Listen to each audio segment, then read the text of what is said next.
So what is the most overrated classic car of all time? Classic car or collectible car?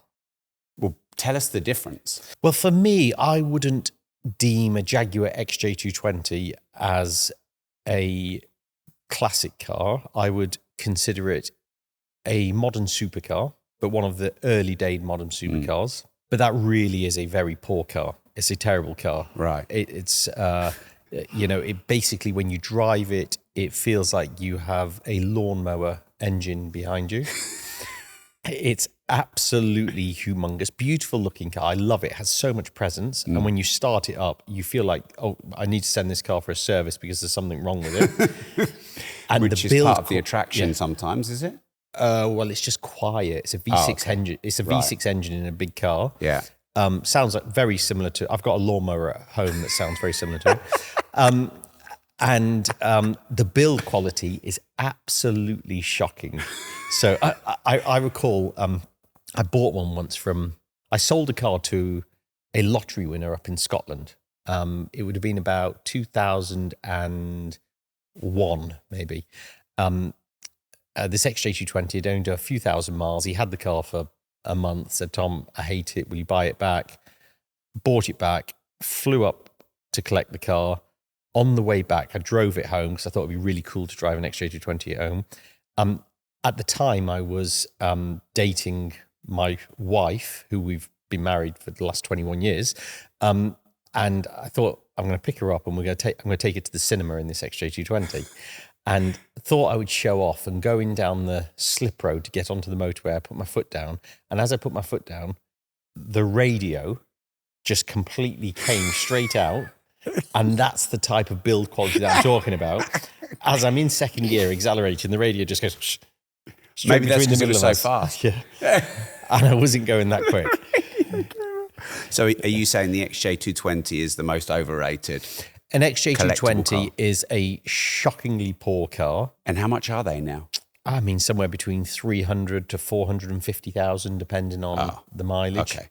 So the price reflects. Yeah. When you compare it to the likes of an F40 that was the same era, an F40 is £2.5 million plus. Yeah. But for me, I appreciate, when we talk about classic cars or collectible cars, I appreciate all genres. We sell pre-war cars, we sell classic cars, we sell modern supercars, we sell, as you've seen, several Formula One cars, Grand Prix cars. So it's hard for me to really criticize anything or that many cars, because I actually appreciate them for what they are. Yeah, but you can have the lowest appreciation as well as the highest appreciation. Yeah. But you didn't really hold back on the XJ220. No, that's an exception to the rule. A Countach is a bloody terrible car. Like, it is terrible. Like, a Countach, we're terrible at selling Countaches, because when we get a Countach in stock and a client asks and says, hey, what do you think of that car, Tom? And I'm like, it's shocking. Do you just say that? Yeah, I mean, look, you can't be... Yeah, just because it's my opinion of them being shocking. There's some other people that will turn around and go, Tom, that was my poster car, and I want to buy it, but they'll respect you more for being so honest and transparent and not being a used car salesman. Yeah. And every car that you sell is your favorite and the greatest of its type. I believe in just being very straight with people. Yeah. And I think a Countach is a real shitty car. What shit about a Lamborghini Countach? Well, I mean, have you ever tried to sit in one? I haven't entered one. I can just get in that. Yeah. But before that, I tried to get in the Gallardo and anything. I can't get in them. I'm too tall. And I mean, you're not that tall. What are you, 6'2"? 6'3", thank 6'3". you. But 6'3", and to get into a Countach, it would be the most uncomfortable experience. It does not drive good. What's wrong with it?